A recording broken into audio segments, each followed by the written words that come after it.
Оройн төргийн үзэгчдээ MBC NEWS мэдээллийн хөтөлбөрийн пүрэв гарагийн дугаар эхэлж байна. Мэдээллийн товчхонд анхаарлаа хандуулна. Улсын аврах тариаланчаар шалгарсан баруун түрэн сумын хонхор байц компани тариаланч лагуйн цэнд аюуш шагналаа гардан авлаа. Баруун түрэн сумын ургацын талбайгаас улсын аврах тариаланч хамт олон тодорлоо. Улс аймгийн зүй хангас суманд цахим үйлчилгээний нэгдсэн төв нээлттэй хийлээ. Улс аймгийн эрүүл мэндийн газраас эрүүл мэндийн салбарын удирдах ажилтны семинарыг зохион байгууллаа. Улс аймгийн засаг даргын 2016-аас 2020 оны мөрийн хөтөлбөрийн хүрээнд эрх зүйн боловсрол дэд хөтөлбөр хэрэгжиж байна. Эдгээр болон бусад мэдээллийн дэлгүүрэнгээд анхаарлаа хандуулна. Мэдээ эхэлж байна. Улсын аврах тариаланчаар шалгарсан баруун түрэн сумын хонхор байц компани тариаланч лагуйн цэнд аюушт аймгийн засаг дарга Бат сайхан болон Сүмор нутгийн удирдлагууд шагналыг гардуул нөгч хүндэтгэл үзүүллээ.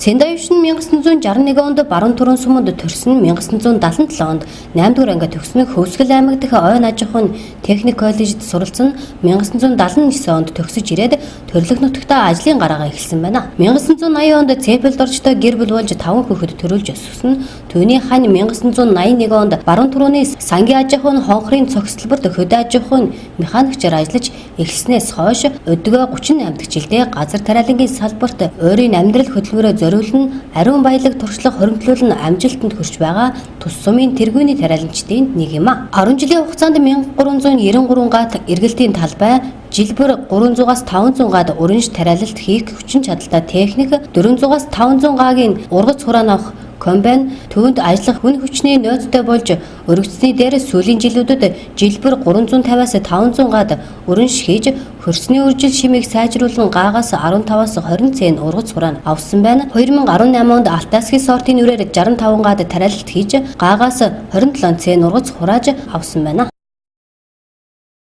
Харин авраг энэ цол авсандаа маш их баяртай байна. Тэгээд Монголынхаа бүх тариаланчид цар шинийн мэд хүргээд 19 онд ариун ургацтай байх болтгой гэж өөрөё. Манай нөхөр өөрөө механик хүн байсан. 17 жил механик хийсэн. Тэгээд энэ ажлыг эхлүүлээд бурхны оронд явсан. Тэгээд ажлыг би ард нь хоёр хүүтэйгээ хийж эхэлсэн. Тэгээд энэ манай миний шагналд биш энэ одоо баруун түрүүнчид тариаланчид бид бүхний шагналжсэн. Ганц миний шагнал биш гэж бодож байна. Би бүгдээрээ сэтгэл зүрхээ зориулж ингэж ажилласандаа л өнөөдөр би ийм сайхан цол иргэм ийм сайхан шагнал авсандаа баяртай байна. Тэгээд олуулаад нэгдэжээж эвтэй бол хүчтэй гэж л одоо ингэж л явна доо. Тэгээд миний хоош залуучууд маш их мундаг ажиллах байх. Би залуучууд хөдөлмөрийн амтыг мэдэрч одоо ард нь гараараа л гэж хүсэх байна одоо. Тэгээд одоо бид нар чинь 10,000 га талбайд тариалт явуулсан 13,000 гаруй тоон ургац авсан энэ жил. Тэр амжилтаараа баруун түрүүнчүүд бид нэр маш сайхан байна. Тэгээд сэтгэл өндөр байна. Цэнд аюушин газар тариалангийн салбарт залуу насны хөдөлмөр зүтгэлээ шингээсэн тэрээр олон жилийн мэдлэг туршлага залуу тариаланчдад хуваалцсан зааж зөвлөж үлгэрлэн ажиллаж агротехникийг нарийн мөрдөж нэгжээс авах ургацын хэмжээг жилбэр нэмэгдүүлж ирсэн хөдөлмөрч хүн юм а.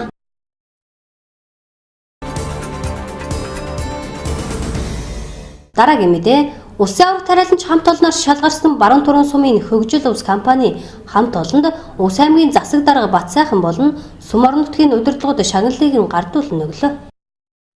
Хөгжил ус компани 1991 оноос газар тариалангийн үйлдвэрлэл эрхэлж жилд 300-аас 400 гад механик болон химийн өрнөш хийж жилд 700-аас 900 гад үр тариа тариалж гаагаас дунджаар 10-аас 15 цэн ургац хураан авч ойрын болон бусад гурилыг үйлдвэрт 200-аас 400 тонн будаа нийлүүлж хэрэгцээ дүрээ 100% хангаж 28 жил тасралтгүй газар тариалангийн салбарт тариалалт эрхэлж байгаа ууган аж ахуйн нэгжүүдийн нэг юм. Энэхүү хөдөлмөр зүтгэлээ үнэлүүлэн улсын аврах тариаланч хамт олноор шалгарсан баруун түрэн сумын хөгжил ус компани хамт олонд улс аймгийн засаг дарга Бат сайхан болон Сүмор нутгийн удирдлагууд шагналыг гардуул нөгч хүндэтгэл үзүүллээ.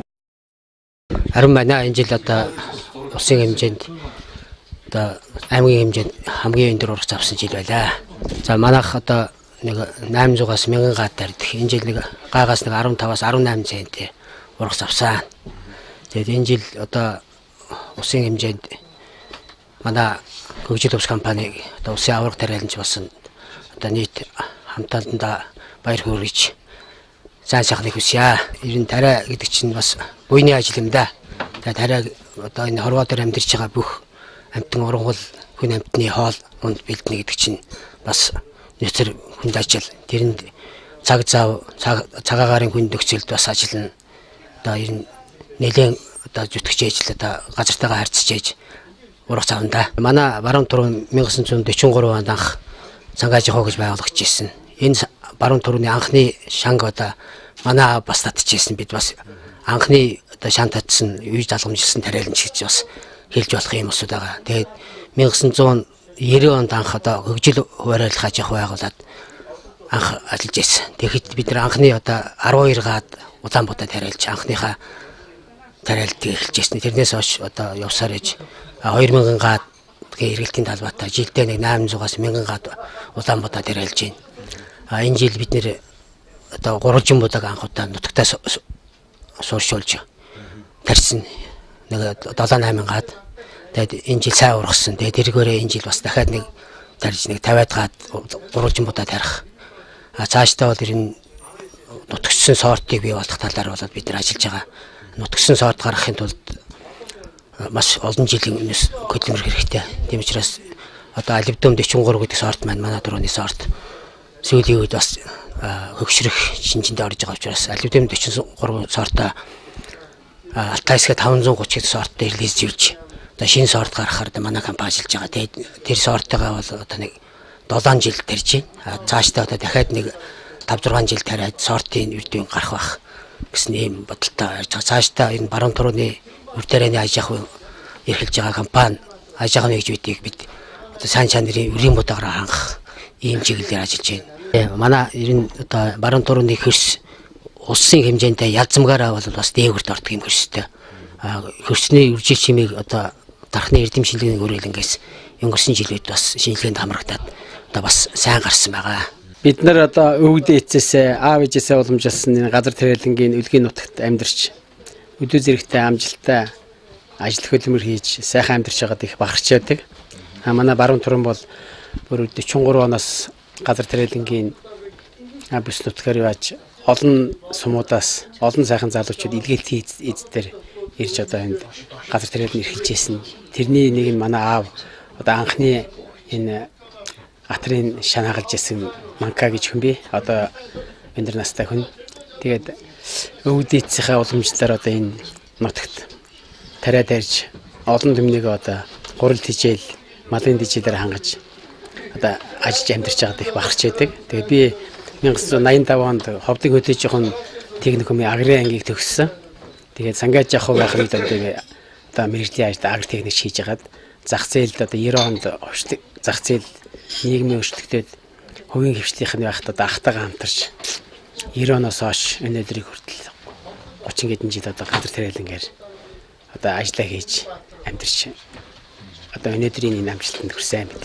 Бид нар энэ анх 90 онд 12 гаад тарьж эхэлж ирсэн бол өнөөдөр 2000 гарна га эргэлтийн талбайтай тэрнийхээ 800-аас 1000 гаадан тариалт хийдэг. Тэгээ сүүлийн жилүүд одоо төр засгаас атрын 3 дугаар ингэж одоо тариаланчдыг дэмждэг. Тэрний хүчинд одоо энэ техник шинжилт, үр бордоо, хөрс боловсруулалтанд анхаарснаас бид нар энэ одоо гаагаас ах ургацсан хэмжээ жилээс жил улам их нэмэгдэж байгаа. Орон нутгийнхаа энэ газар тариалангийн салбарыг унгаахгүй тулд одоо энэ турууны ард түмэн одоо өвгдөөцийнхаа үлдээсний нэг бол цааш авч явах гэж өр хөөхт нь бол маш их хөдөлмөрлөж байгаа. Хөгжил ус компани хамт олон газар тариалангийн салбарт ажиллахдаа хөрс хамгаалах, дэвшилтэд техник технологид нэвтрүүлж, эрчимжүүлэх, нэгжээс хураанах ургац бүтээгдэхүүн үйлдвэрлэлийн хэмжээг нэмэгдүүлэх, чанарыг сайжруулах тал дээр онцгойлон анхаарч, сүм орон нутгийн хэмжээнд анхдагч байж, орон нутгийн хөгжил дэвшилд бодиттой хувь нэмэр оруулна, олон жил өндөр үр бүтээлтэй ажиллаж байгаа үлгэр жишээч хамт олон юм а.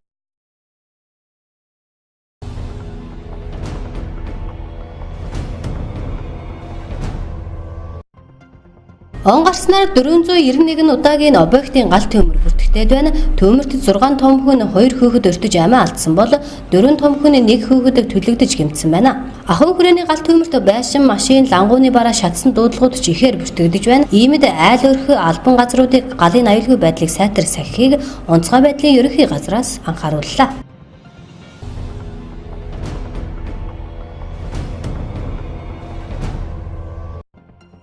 Засгийн газрын өчигдрийн хуралдаанаар шинийн 4-ний ажлын өдрийг амралтын өдөр болгон шилжүүлэх шийдвэр гаргасан талаар засгийн газрын хэвлэл мэдээлэл олон нийтэд харилцах хэлэлцээс мэдээллээ. Тодорхойлбол эх 7 хоногийн баасан гараг буюу 2 дугаар сарын 8-ны өдрийг амралтын өдөр болгож нөхөн ажиллах өдрийг энэ бим гараг байхаар шийдсэн байна. Өөрөөр хэлбэл шинийн 4-ний ажлын өдрийг энэ 7 хоногийн бим гарагт нөхөж нийтээр ажиллах юм. Энэ бим гарагийг ажлын өдөр болгосонтой холбоотойгоор дугаарын хязгаарлалтад өөрчлөлт орохгүй. Өөрөөр хэлбэл нийслэлийн засаг даргын зөвлөлийн хуралдаанаар өнгөрсөн 7 хоногт гаргасан шийдвэрийн дагуу тэгш сонгоогоор замын хөдөлгөөнд оролцсон. Харин шинийн 4-ний өдөр буюу эх 7 хоногийн баасан гарагт дугаарын хязгаарлалт үйлчлэхгүй гэдгийг тээврийн цагдаагийн албанаас мэдээлж байна.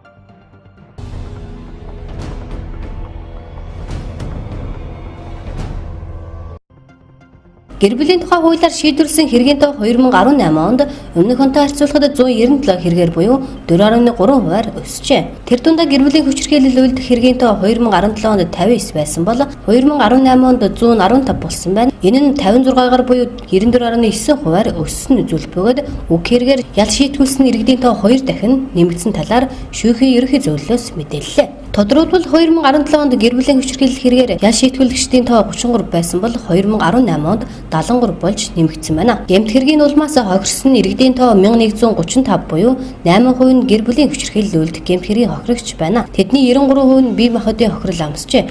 Түүнчлэн 2018 онд 12956 зөрчлийн хэргийг хинэн шийдвэрлснээс гэр бүлийн хүчирхийлэлтэй тэмцэх тухай хуулийг зөрчих зөрчил 4270 буюу нийт зөрчлийн 33%-ийг эзлэж байна.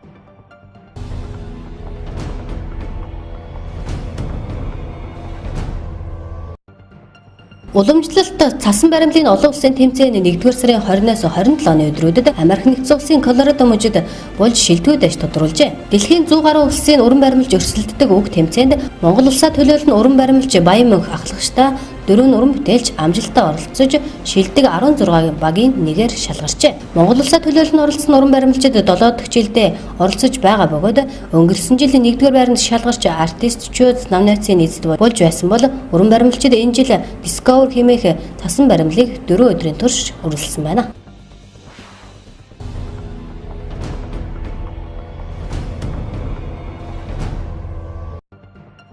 Та бид өрхөгдийнхээ амьд явах эрүүл аюулгүй орчинд өсөж төрних хөгжих, сурч боловсрох эрхийг хангах хамгаалах үргийг тэднийхээ өмнө хүлээдэг. Иймд хүйтний улирал буюу уйл хаврын улиралд хөвгтөрөө хурдан мөр унуулахгүй байхыг хүний эрхийн үндэсний комиссаас сэрэмжлүүлж байна. Хүйтний улирал буюу жил бүрийн 11-р сараас 5-р сар хүртэлх хугацаанд газар зам харгуй хөлдөө халтрах агуулгатай уйл хаврын улиралд хурдан мөрний уралдааныг зохион байгуулснаас болж тус уралдааны үеэр болон хурдан мөрний эсрэгээ сунгааны үеэр хөөхөд морноос унах тохиолдол ихээр гарсан байдаг. Унаач хөөхдөд морноос унаж бэртэл гэмтэл авах, гар хөл, хацраа хөлдөх, амнасаа алдах, хөгжлийн бэрхшээлтэй болох зэргээр унаач хөөхдөд сэтгэл санаа, бие махбод, эрүүл мэндийн хувьд ноцтой хохирол амссан бөгөөд 2019 онд хурдан мөр хөлслөгээр 10 настай хөөхд морноос унаж нас орсон харамсалтай тохиолдол гарлаа. Монгол Улсын хүний эрхийн үндэсний комисс тухай бүр анхааруулж хүйтний улирал буюу уйл хаврын улиралд хурдан морны уралдаан зохион байгуулахгүй хөөхдөр хурдан мөр унуулахгүй байх талаар Монгол Улсын засгийн газарт болон аймгийн засаг дарга нарт удаа дараа зөвлөмж хөргүүлж байсан бөгөөд 2019 онд 21 аймгийн засаг дарга нарт мөн хөргүүлээд байна. Дараагийн мэдээ Монгол Улсын засгийн газраас төрийн үйлчлэгийг цахимжуулж хөдөө орон нутагт тэр дундаа сумдын иргэдэд төрийн үйлчлэгийг ойртуулах шийдвэр гаргасан байдаг. Төрийн үйлчлэгийг цахимжуулах ажлын хүрээнд Улс аймгийн зүй хангаа суманд цахим үйлчлэгээний нэгдсэн хур төв нээлттэй хэллээ. Монгол Улсын засгийн газраас төрийн үйлчлэгийг цахимжуулж хөдөө орон нутаг тэр дундаа сумдын иргэдэд төрийн үйлчлэгийг ойртуулах шийдвэр гаргаснаар 2019 оноос эхлэн бүх суманд цахим үйлчлэгээний нэгдсэн төвүүдийг байгуулах ажил эхэлсэн юм а. Энэхүү ажлын хүрээнд Улс аймгийн зүй хангаа суманд бүх нийтийн үйлчлэгээний өргийн сангийн хөрөнгө оруулалтаар холбооны шин байрт самхаг баригдаж цахим үйлчлэгээний нэгдсэн төв хур системийн нээлт боллоо. За өнөөдөр энэ холбооны шин байрны нээлтийг бид нар хур системийг хамтд нь одоо хийж байна. Мэдээж шин байртай болно гэдэг бол сайхан. Гэхдээ хамгийн гол нь энэ байранд манай зүй хангаачууд өөрсдөө хэрэгцээтэй байдаг үйлчлэгийг авахд энэ бүрэн боломжийг нь бүрдүүлж өгч байгаа. Нийтдээ Монгол улсад нэг 600 гаруй одоо мэдээлэл үйлчлэгийг одоо авахын боломжтой байдаг. Үүнээс энэ хурс системээр бол нийтдээ 300 гаруй одоо үйлчлэгээр авалгааг бол өгөх юм боломж бол бүрдэнэ. Өнөөдөр энэ одоо бидний нээлтэнд нь оролцож байгаа энэ одоо байр энэ системээр бол зүүн хангачид та нэг 10 орчим мэдээлэл авалгааг бол авна. Харин нэг 6 сар гэхэд нэг 40 орчим мэдээлэл авалгааг бол та бүгд энэ системээр одоо авах юм боломж. Зүүн хангаас өмнө Монгол улстай 5 дахь баруун үндэстэй анхны хурс систем нэвтрлээ. Энэ үйлчилгээ маань бүх нийтийн ерөнхий сангийн төсвийн хөрөнгө оруулалтаар баригдсан. Холбооны байр цамхгийг түшиглээд Монгол шуудан компани, мэдээлэл холбооны сүлжээ компаниуд, өөрсдийн дэд бүтцнээс бололцоог үнний нөөц ашиглаад хурс системийн үйлчилгээг нэвтрүүлж байгаамаа. Хурс системийн үйлчилгээ нэвтэрснээр Зүүнгаас өмнө иргэд Улсын аймгаас орж тэрийн байгууллагын лавлгаа авахаа болж хурс систем манай шуудангийн үйлчилгээгээр ирж мэдээлэл холбооны компаниараа үйлчлүүлээд бүх төрлийн лавлгаа авах боломж нэгдэж байгаа юм. Хурс систем гэдэг нь бол хөгжүүлэлтэн хийгдээд энэ оны 6 сар ихэд ерөнхийдөө 100 төрлийн лавлгаа өгдөг болно. Одоо бол суманд нэг 10 төрлийн лавлгаа өгж байгаа. Явандаа бол хурс систем маань төрийн 290 орчим төрийн байгууллагын лавлгаа үйлчилгээг үзүүлдэг болохыг. Одоо үндсэндээ хурс систем маань хөгжүүлэлтэн хийгдснээр гадаад пассворд захиалах бол 3-1-ийг уншуулад сумаасаа гадаад пассворд захиална. Захиалсан гадаад пассворд нь шуудангаар хүрээд ирэх жишээ нь. Мэдээлэл холбооны сүлжээ компани Монголын хөгжлийн сүлжээ 2021 гээд төслийнхээ хүрээнд аймгийн төв болон сумын төв дээр ирж байгаа интернетийнхээ урсгалыг 100 дахин нэмэгдүүлснээр энэхүү хурс системийн нөхцөлийг нэвтрүүлэх боломжтой болж байгаа юм. Амин цаашлаад өрөнгүүдийн 4G, 5G сүлжээ зэрэг интернетээр дамжих бүх төрлийн үйлчилгээг үзүүлэх боломжтой болж байгаамаа. Одоо авч болох гаруй үйлчилгээ маань иргэний бүртгэлийн мэдээлэл, төрсний гэрчлэгээний лавлгаа, гэрэлтийн лавлгаа, нийгмийн даатгал шимтгүүлэлтийн лавлгаа, нийгмийн тэтгэврийн эрх үүсгэсэн тухай лавлгаа зэрэг 10 төрлийн лавлгаа. Энэ 10 төрлийн лавлгаануудаа нөтөц машинаар үзүүлж байгаа ерөнхийдөө 10 төрлийн лавлгаа байгаа. Тэгээ 6 сар гэхэд ерөнхийдөө 100 гаруй төрлийн үйлчилгээ болоод лавлгаа мэдээлэл болоод нэмэгдээ явах юм. Өнөөдөр Монголын мэдээлэл холбоо сүлжээ компаниас энэ алсгцсан Улсын аймаг тэр дундаа Улсын аймгаас алслагдсан манай суманд ирж байна. Холбооны салбар сайхан байр байгуулж тэндээд захим үйлчилгээний төвнөөж ашиглалтанд орж байгаад хөлтөний алслагдсан нутгийн иргэд баяртай байна. Энэ өнөөдрийн нээлтэнд орцож байгаа манай бэдүхний дундаас мандат авсан их хурлын гишүүн Хөрлөбаатарга санаачилж олхорны санаачлахаар гэдгийг өнөөдөр дуулаад гишүүндээ баяртай байна. Энэ тэгээд энэ алслагдсан бүсийн ус нутагт биднэ ямар нэгэн бичиг баримтын шаардлага гарахтаа аймгийн төв рүү явдаг байсныг болоод энд орон нутгаас энэ төвөөс бүх үйлчлэгийг нэг зэгээс авах олсондоо туулийн баяртай байна. Тэгээд энэ суманд хөдөөд энэ хөгжлийг түгээсэн энэ мэдээлэл холбооны салбар компанид баярлж байгааг хэлье. Манай сум аймгийнхаа төвөөс 350 гаруй километр хол оршдог. Улаанбаатараас 1000 гаруй 1100 км-ийн зайдварсан. Ийм алслагдмал суманд ийм захин үйлчлэгээний ийм шуурга аюу байгуулж өгсөн төрх баярлж байна. Захим үйлчлэгээний нэгдсэн төв байгуулагдсанаар сумын ард иргэд төрийн үйлчлэгээний 200 гаруй нэр төрлийн лавлгаа мэдээллийг сумын төвөөс шуурхаа авах боломж бүрдэж байгаа юм а. Дараагийн мэдээ Улс аймгийн засаг даргын тамгын газрын нийгмийн бодлогын хэлтээс аймгийн эрүүл мэндийн газар хамтран эрүүл мэндийн салбарын удирдах ажилтнуудад семинар зохион байгуулж 2018 оны эрүүл мэндийн салбарт хийж бүтээсэн ажлын алдаа оноогоо дүгнэлээ.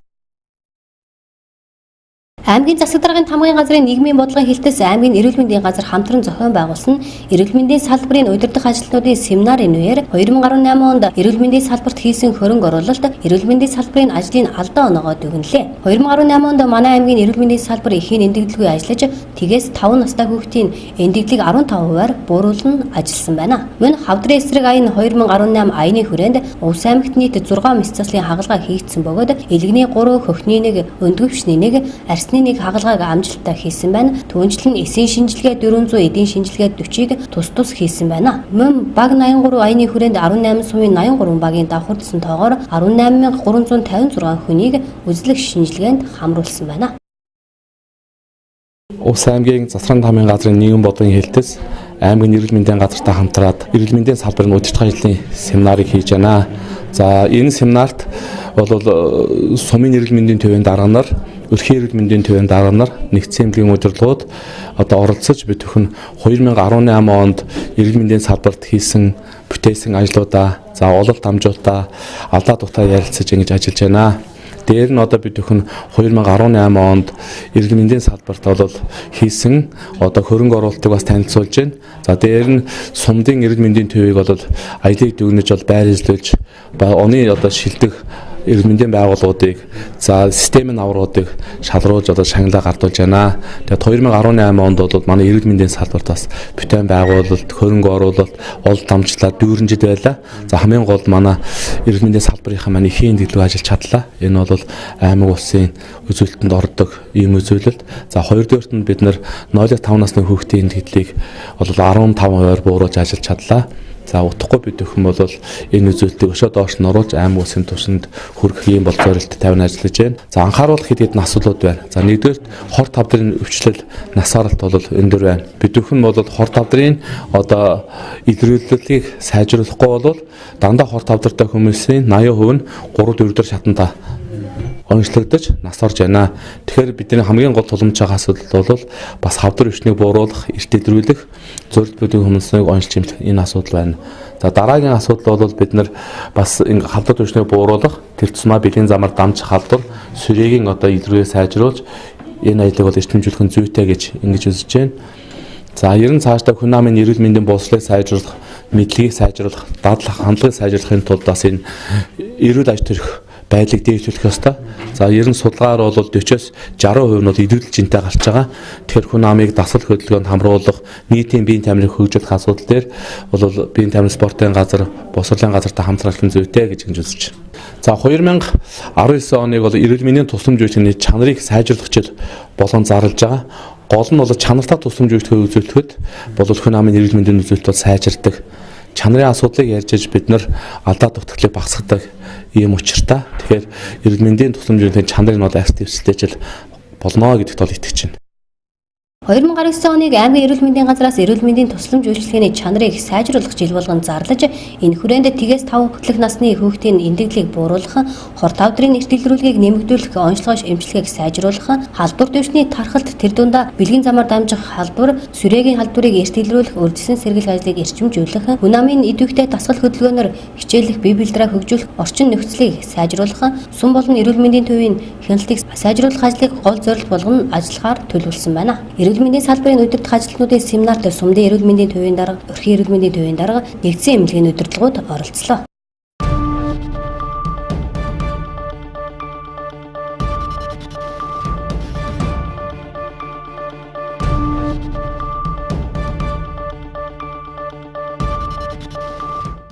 Дараагийн мэдээ. Улс аймгийн засаг даргын 2016-аас 2020 оны өрийн хөтөлбөрийн хүрээнд эрх зүйн боловсрол дэд хөтөлбөрийг батлаж хэрэгжүүлэхээр боллоо.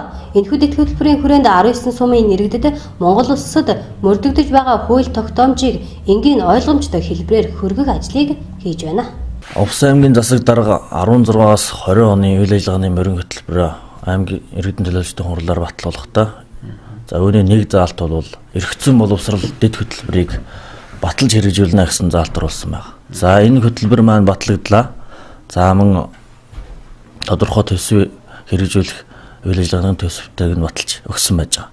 За энэ хүрээнд бол бид бүхэн 19 сумынхаа нийт иргэд хөдөлмөрчдөд Монгол улсад мөрдөгдөж байгаа хууль тогтоол шийдвэрийг энгийн ойлгомжтой хэлбэрээр хөргөх, тэдэнд эрх зүйн мэдээллийг үе шаттайгаар өгөх ийм ажлыг бол шуурхай зохион байгуулахаар ажиллаж байгаа юм а. За ер нь бол иргэд эрх зүйн боловсролын мэдлэг хомс дутуугаас болоод өөрт учирсан асуудлуудаа эрхэн зөрчигдсөн нөхцөл байдлуудаа одоо хамгаалуулахаар төрийн байгууллагууд хандах нь бол маш их ховор байна. За ингээд эрхэн зөрчигддэг асуудлууд бол ихээр гарч байна.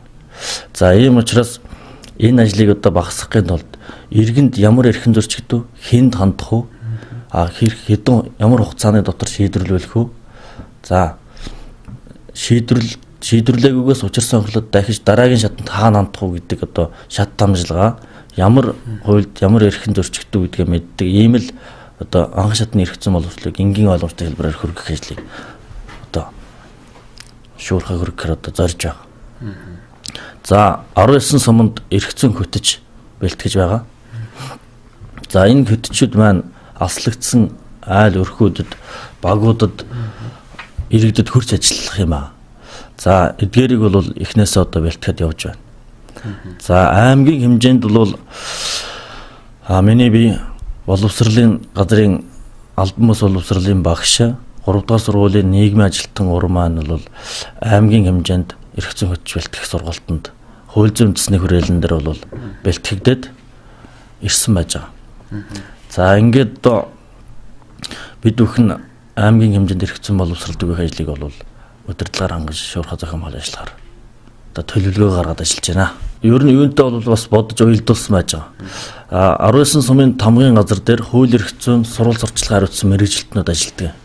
За энэ ажилтнууд бол иргэдэд хууль эрх зүйн мэдлэг боловсрол олгоно. За сумынхаа дотоод ажлыг зохион байгуулж ажиллана. За тушаар шийдвэр боловсруулах, төлөвлөх хууль зүйн үндэслэлийг хангуулах ийм чиглэлтэй байж байгаа. Тэгэхээр энэ чиглэлг нь бол мөн адил эрх зүйн хөтчтэй бол адилхан байгаа. Үүний нэг чиглэлг нь бол эрх зүйн боловсролыг энгийн ойлгомжтой хэлбэрээр төмөн түгээнэ гэсэн заалт байж байгаа. За юуг дамжуулаад энэ чиглэлг дээр нь одоо арга зүйгээр хангалаа, материалаар хангалаа, чиглэлгийг бол тэр нь тусгаж өглөө ингээд тэдгэрийг эрх зүйн боловсролыг нь одоо төмөнд ойлгомжтой яаж түгээх вэ? Энийг нь одоо бэлтгэж өгөөл цааш дамжуулах юм ажлыг бол хийгээ явахад бол хүндрэл төв бэрхшээл учрах зүйл байхгүй. Төрийн байгууллагуудыг ер нь бол иргэдэд чиглэсэн сурвалж зурчлагын ажил бол маш хангалтгүй хийгдэж байгаа. За үүнийг бол бид бүхэн энэ 19 онд бол хамтын ажиллагаа уялдаагаа бол эрчимжүүлж иргэдэд хийх сурвалж зурчлагын мэдээлэл хийсэн ажил үйлчилгээг шуурхай хүргэдэг ийм нөхцөлийг бол бүрдүүлнэ. Ингэж ажиллах гэж байгаа. Төрийн албаны хөгжил цаашдын чиг хандлага бол хэрэглэгч хаан гэдэг бизнесийн зарчмыг нэвтрүүлж ажиллах гэж. Ийм чиг хандлага руу бол төрийн албаны хөгжил явж байна л да. За юунийг одоо энэ оноос ихтэй одоо хэрэгжүүлнэ гэсэн ийм чиг баримжаа баримталж ажиллаж байгаа.